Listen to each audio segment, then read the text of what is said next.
The first of my 10 ideas is have a reason, a purpose, and or objectives for your conversations.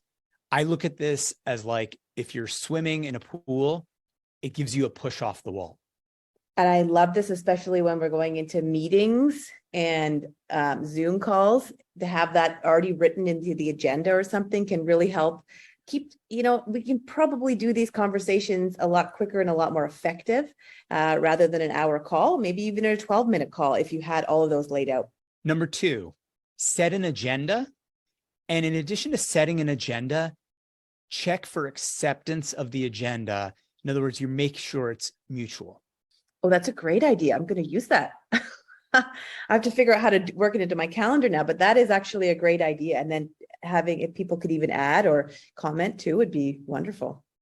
What you're trying to avoid when you have an agenda that's agreed upon, I call it not being spun like a top, where someone comes in, they're not clear what their objectives are. They're not clear the agenda. And then both of you are just spinning around like a top.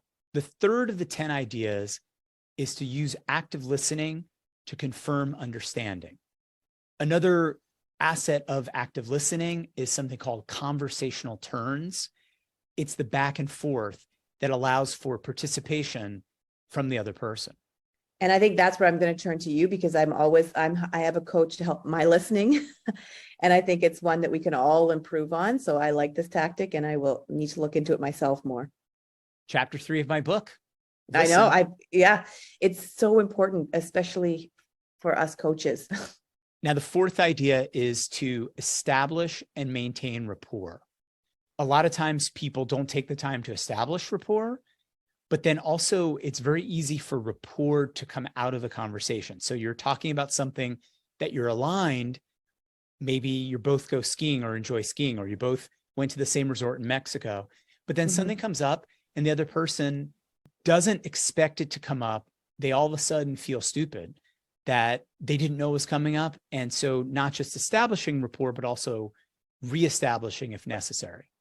Okay, that's a really nice way to talk about doing your research prior to any conversation, whether it be a job interview or meeting with a new sales prospect, or just even somebody that in your network. So understanding a little bit about their background and will really help bring that conversation. I think that's a good life skill.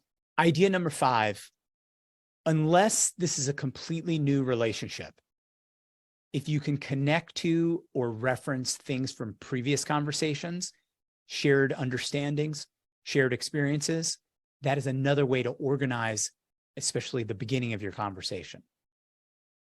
Definitely. And especially when you're following up with prospects or new clients or, anybody in your network, bringing that back up. We have lots of tools even to do that these days, like, CRM systems or email systems, but I think it's a great thing to reference that.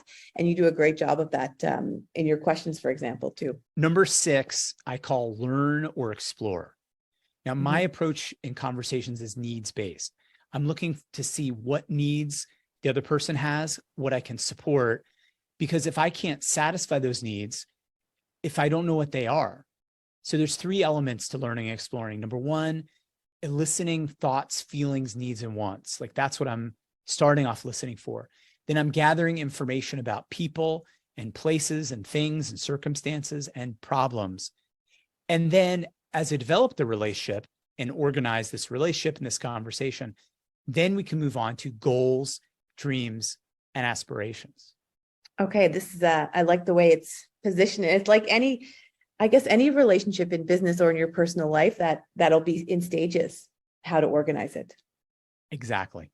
Number 7 is exercise self-control. And I see self-control in a conversation as a foundational thing for if you're going to have the discipline to prepare, establish rapport, and maintain it. If you're going to listen, if you're going to have questions that you use skillfully, you can't do that unless you have that framework of self-control. And it's basic things like slowing down, making your statements short, inviting then the other person to add, elaborate. I would say the biggest thing is not interrupting. Yeah, and that ties back to the listening. And I think those are all good points. And we all need to practice this. Number 8, discuss ways to address needs. So in other words, earlier on, we were surfacing the needs, we were understanding them. Now we can speculate upon different ways to address the needs. I delineate in this step to both objectives as well as objections. Obviously, we want to help people reach their objectives, but along the way to reaching your objectives, you have to overcome people's objections.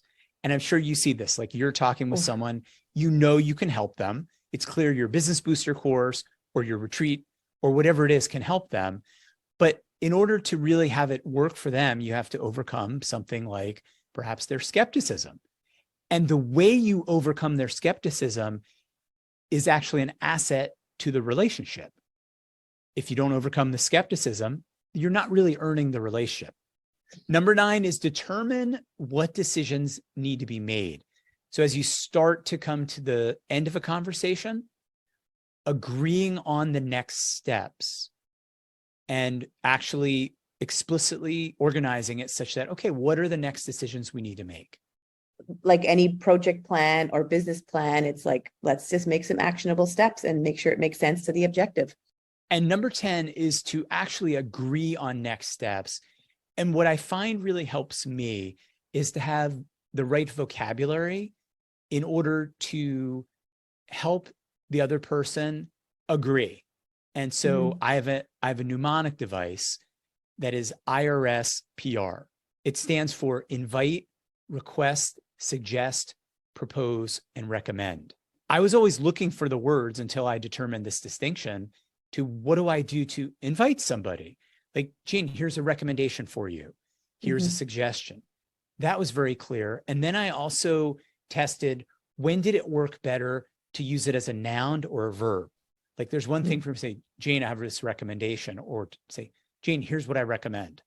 And so going back and forth. So anyway, those are Ivan's top 10 ideas as of today on organizing your conversations.